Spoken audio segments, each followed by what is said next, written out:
Hello everyone. So in this video I'm just gonna discuss my way of attempting prelims.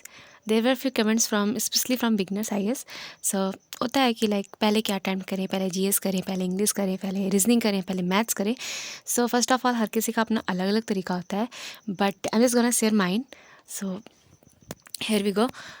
So how I attempt prelims. तुम इस slide से थोड़ा idea ले सकते हो कि क्या मतलब कैसे अटैम्प्ट करती हूँ मैं, और थोड़ा सा मेरा तरीका वियर्ड भी लगेगा. And here are the reasons क्यों. मैं एक्सप्लेन करूँगी सारी चीज़ें, और बस यही 4 स्लाइड्स हैं. So let's start. So how I attempt my prelims. So actually मैं 2 पार्ट में अटैम्प्ट करती हूँ, बट दीदी सेक्शन तो 4 होते हैं. 2 पार्ट में कैसे अटैम्प्ट करती हूँ. मैं 2 पार्ट में अटैम्प्ट करती हूँ. एक्चुअली मैं रीजनिंग और इंग्लिश को साथ लेके चलती हूँ, मैथ्स और जीएस को एक साथ. मेरा ऐसा रहता है कि मैं रीजनिंग के पहले 10 क्वेश्चन लगाती हूँ, फिर इंग्लिश के 10 क्वेश्चन करती हूँ, फिर रीजनिंग के 10 क्वेश्चन, फिर इंग्लिश के 10 क्वेश्चन, फिर रीजनिंग के जो बचे हुए 5 क्वेश्चन हैं और जो मैंने स्किप किए थे उनको देख लेती हूँ, और फिर इंग्लिश के आकर के 5 क्वेश्चन और बचे हुए क्वेश्चन उनको देख लेती हूँ.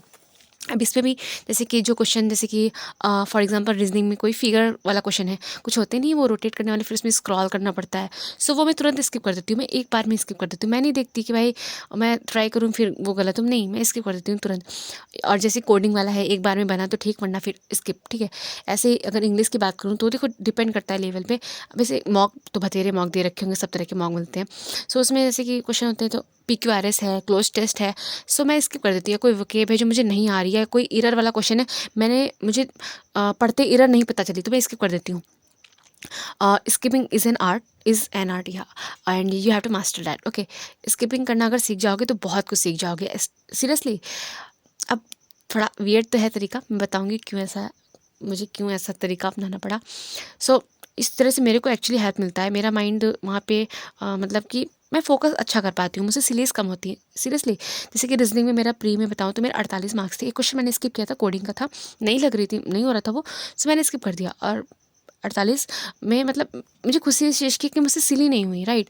सबसे ज़रूरी यही है कि बिकॉज जो कंपटीशन का लेवल है भाई, नहीं अफोर्ड कर सकते सिली अभी. मतलब अगर तुम मेरी सीरियल 2023 मेंस वाले आंसर की देखो जो मैंने अपलोड कर रखी है, तुम देखना उसमें मतलब कितनी सारी मैंने सीरीज़ की हैं. तो उसी इन्हीं सब चीज़ों की वजह से सिलेक्शन रुक जाता है. और सीढ़ी का मतलब 2 तरीके, मतलब जो मुझे पता है. एक तो प्रैक्टिस, खूब प्रैक्टिस करो, क्योंकि प्रैक्टिस से आपके माइंड में वो चीज़ बैठ जाती है कि हाँ यहाँ पे गलती होती है, वहाँ पे गलती होती है. और थोड़ा-सा ये भी है कि मतलब कॉन्फिडेंस भी आता है प्रैक्टिस के साथ-साथ में, प्लस और अटेम्प्ट करने का अपना तरीका थोड़ा-सा सुधारो तो मतलब हेल्प मिलती है. एंड इंग्लिश की बात करूँ तो मेरे 47.5 थे. मतलब सिली इसमें भी नहीं हुई, जो एक गलत हुआ वो सिली नहीं थी मेरी, वो एक्चुअली एक ईडियम था. अब बहुत ज़्यादा कन्फ्यूजन काइंड ऑफ थिंग्स. सो या I just got confuse, easy सा ईडियम था, बट ठीक है, गलत हो गया, कोई बात नहीं. बट एटलीस्ट सिली तो नहीं हुई ना कि मतलब सीनों का इंट्रो लगा दिया हो, या मतलब ऐसा कुछ पूछा है सेंटेंस वाले, मतलब कि स्पेलिंग एरर और मैंने सेंटेंस एरर लगा दिया, तो ऐसी चीज़ें नहीं हुई. आई जस्ट से कि सिली मुझसे मिनिमाइज हुई इस मेथड से. सो अभी पहले इसको मैंने मॉक में अप्लाई किया था and it work for me. So मैंने फिर इसको रियल एग्ज़ाम में भी जाके अप्लाई किया. ऐसे डायरेक्टली जाकर के रियल एग्ज़ाम में कुछ भी अप्लाई मत करना, पहले मॉक में इसको अप्लाई करना और खूब कस के अप्लाई करना. जैसे मॉक में बहुत बार मैंने इसी स्टडी को अप्लाई किया, सो इससे मुझे हेल्प मिलती थी, मतलब सिली कम होती थी मेरी. ठीक है. और फिर इसके बाद में मैं सेकेंड पार्ट में फिर अपना क्वांट और जीएस का करती हूँ. तो इसमें भी वही अपना है कि क्वांट के पहले 5 क्वेश्चन के 10 क्वेश्चन के, और इसमें जो लेंथी क्वेश्चन होते हैं मैं तुरंत स्किप कर देती हूँ. सिंप्लीफिकेशन का कोई क्वेश्चन हो तो उसको स्किप कर दो. मतलब तुमको देखना है कि किस टाइप क्वेश्चन तुम्हें स्किप करना है, वो तुमको प्रैक्टिस से ही पता चलेगा.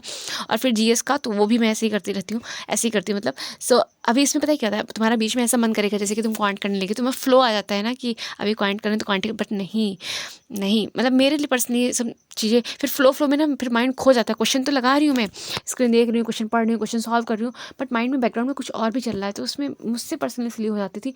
सो आई जस्ट थॉट कि ठीक है, हम ऐसा करेंगे ही नहीं, हम 10 ही क्वेश्चन करेंगे, हमारे सामने से 10 क्वेश्चन है, फिर हम जीएस पे मूव कर जाएंगे. और जीएस पे मूव करने के बाद फिर मैथ पे आना वो भी मुश्किल होता है, बिकॉज जीएस तुरंत से हो जाते हैं 10 क्वेश्चन, देख लेते हो आप, बट नहीं आना है. मतलब मैं आती थी एंड कभी कभी तो जीएस का 15 कर लिए तब आई. बट हाँ, ट्राई करो कि मतलब अगर तुम ये चीज़ सोच रहे हो अप्लाई करने को एक बार मॉक में, सो ऐसे कर सकते हो कि, बट हाँ, जीएस के बाद फिर से मैथ पे और फिर जीएस, मतलब वही करो जो जैसे कि मैंने बताया ना, रीजनिंग और इंग्लिश का ऐसे 5 करके 10 क्वेश्चन किए रीजनिंग के, फिर इंग्लिश के 5 करके 10 क्वेश्चन, फिर रीजनिंग के 5 करके 10 क्वेश्चन, फिर इंग्लिश के 5 करके 10 क्वेश्चन, बचे हुए 5 और जो स्किप किए थे उनको एक बार नज़र देख लो, जो होने वाला तुरंत कर डालो, जो नहीं वहाँ पे भी 1-2 क्वेश्चन बचेंगे जो नहीं होंगे, इट्स ओके, फुली ओके. और इंग्लिश का भी ऐसे ही. और जो कॉम्प्रिहेंशन वाला एरिया था तो उसको भी तुम सेकंड राउंड में तुम चाहो तो वहाँ पे अटेम्प्ट कर लो, या फिर अगर तुमको लग रहा है कि लेंथी टाइप है तो वहाँ पे भी फिर से स्किप कर दो, फिर क्वांट और जीएस कर लो आकर के, उसके बाद में फिर से देखना जा करके. मतलब ये कि कई सारे पार्ट्स में करके अटेम्प्ट करना इज़ अ गुड थिंग। फिर ऐसे ही हमने जैसे बताया ना क्वांट का और जीएस का 10 क्वेश्चन, फिर इसके 10 क्वेश्चन, फिर इसके 10, फिर इसके 10, फिर 5 और इसके वाले 5 और इसके वाले। So ya it help to me and इससे मेरी इसीलिए बहुत ज़्यादा कम हुई। और मैथ का मैंने बताया नहीं, मेरे 45.5 थे। एक क्वेश्चन मेरा गलत था, बट वो क्वेश्चन ऐसा सिली नहीं था। वो एक क्वेश्चन था ना, अलग सा क्वेश्चन था कुछ, वो मेरी शिफ्ट का था। मतलब कठिन नहीं था और आसान भी नहीं था क्या, आई जस्ट डोंट नो, बस था कुछ। सो अलग से थोड़ा सा क्वेश्चन था वो। सो या मेरा वो गलत था and I am okay with that. और एक क्वेश्चन मैंने स्किप किया था। और हाँ, ये भी है कि जैसे कि मैं अपना बताऊँ, तो मेरा जो मैथ इसमें आया था सेक्शन, तो उसमें पहला ही क्वेश्चन था जो मैंने स्किप किया था। मतलब पहला क्वेश्चन ये था, इंस्टॉलमेंट निकालनी थी सिंपल इंटरेस्ट पे। उस टाइम मैंने उस टॉपिक को उतने अच्छे से नहीं किया था and I had no idea कि ऐसा क्वेश्चन आएगा। सो मुझे वो लेंथी सा लगा, सो मैंने उसको मतलब देखते ही स्किप कर दिया था। मैंने पढ़ा भी नहीं था। अगर मैं पढ़ते ही उसको उसमें टाइम अगर वेस्ट कर देती तो ऑब्वियसली मेरे को उसका फिर मतलब कि नुकसान मिलता, क्योंकि मेरी शिफ्ट मॉडरेट साइड थी और वो भी रिपीटर्स के लिए मॉडरेट साइड थी, तभी मेरे 12.9 मार्क्स इसमें बढ़े। So you need to master the art of skipping, right. और मतलब कि जो तुम पे स्ट्रेटजी वर्क करे उसको तुम फॉलो करो। मेरे पे जो वर्क की 24 के लिए मैंने वो बताया, और ये मतलब कि 23 के बाद मैंने ये अप्लाई की थी। उसके बाद तो मैं भी मतलब एक एक सेक्शन करके करती थी, बट मुझे लगा कि इस तरह से मेरे को ज़्यादा हेल्प मिला। सो या I applied in it in mock, मेरे को हेल्प मिला। सो मैंने एग्जाम में भी अप्लाई किया और मेरी इसीलिए बहुत कम हुई। और जीएस में की बात करूँ तो जीएस में मेरे 28 मार्क्स थे। सो मतलब और ला सकती थी, बट जीएस का भी मैं ज़्यादा कुछ कहूँगी नहीं, बिकॉज इतने सारे फैक्ट्स होते हैं, like 2 option confusion is quite natural. So मतलब ठीक है, it's okay, I am okay with that कि ठीक है, नॉर्मल सा मेरा स्कूल था and I am okay with it. So ये थी मेरी स्ट्रैटेजी। अब वही इतना वियर्ड से तरीके में क्यों अटैम्प्ट करती हूँ मैं। सो फर्स्ट ऑफ ऑल यार, giving मॉक्स is not my hobby. Obviously मेरी हॉबी नहीं है, मुझे कोई इंटरेस्ट नहीं आता। एंड सच बताऊँ तो मैं कोई एकेडमिक्स टाइप की गर्ल नहीं रही हूँ। सो दैट्स इट, मुझसे नहीं होता। एंड बट मैंने गजनी मूवी देख रखी है, जैसे में सेकंड पॉइंट पर लिखा है। सो यार जैसे कि उसमें संजय सिंघानिया सर जो थे, वो उनका मेमोरी का वो इशू था ना, तो वो मतलब हाथ पे इधर उधर मतलब वो अलार्म अलार्म लगा के सो खुद को रिमाइंड कराते थे, फोकस करना, खुद को बार बार अपनी याद दिलाते थे। सो बस मैं भी, मुझे वो तरीका थोड़ा सा लगा, वो मूवी देख के मेरे को थोड़ा सा ये आइडिया आया कि मैं ऐसे करूँ। मतलब मुझसे नहीं होता ना फोकस, इट्स ओके, मैं खो जाती हूँ मॉक देते देते, मेरे दिमाग में कुछ भी चलने लगता है। क्वेश्चन कर रही हूँ बट दिमाग में कुछ और चल रहा है। सो ठीक है, मैं 10 क्वेश्चन के बाद शिफ्ट कर जाऊँगी और 10 क्वेश्चन पे भी मैं फिंगर पे अपने काउंट करती हूँ। सो वो मुझे हेल्प करता है, ठीक है, दैट्स इट। और बैकग्राउंड में बताया ना मैं, जैसे कुछ भी चलता था और बाकी सब तो ठीक है। सो बस यही था मेरा मतलब तरीका अटैम्प्ट करने का। और अल्टीमेटली जो मैटर करता है वो तुम्हारा सिलेक्शन है। सो तुमको जैसे बेटर बन पा रहा है तुम वैसे अटैम्प्ट करो, कोई नहीं पूछने आ रहा कैसे अटैम्प्ट किया था। मतलब पूछते हैं लोग बाद में, बट तुम्हारा मैटर करता है ना कि तुम मैक्स से मैक्स स्कोर कर सको। सो देखो अपने लिए कि तुम्हारे पे कौन सी स्टडी ज़्यादा बेटर तरीके से वर्क कर रही है। मैंने भी कई सारी चीज़ें अप्लाई करने की कोशिश की मॉक में, फिर ये जो तरीका जो मैंने किया ये मुझे हेल्प किया।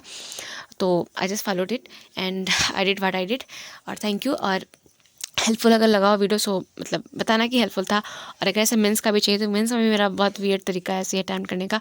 सो if you want to know mains के बारे में भी, सो बताना, तो बना दूँगी उसके भी। और क्या ही कहूँ, मतलब 8 मिनट्स की वीडियो में सच कहूँ तो 80 मिनट तो लग ही जाते हैं, लाइक पीपीटी क्रिएट करना एंड ऑल। बट ठीक है, मेरा हॉबी है ये यूट्यूब समहाउ, तो बस थैंक यू।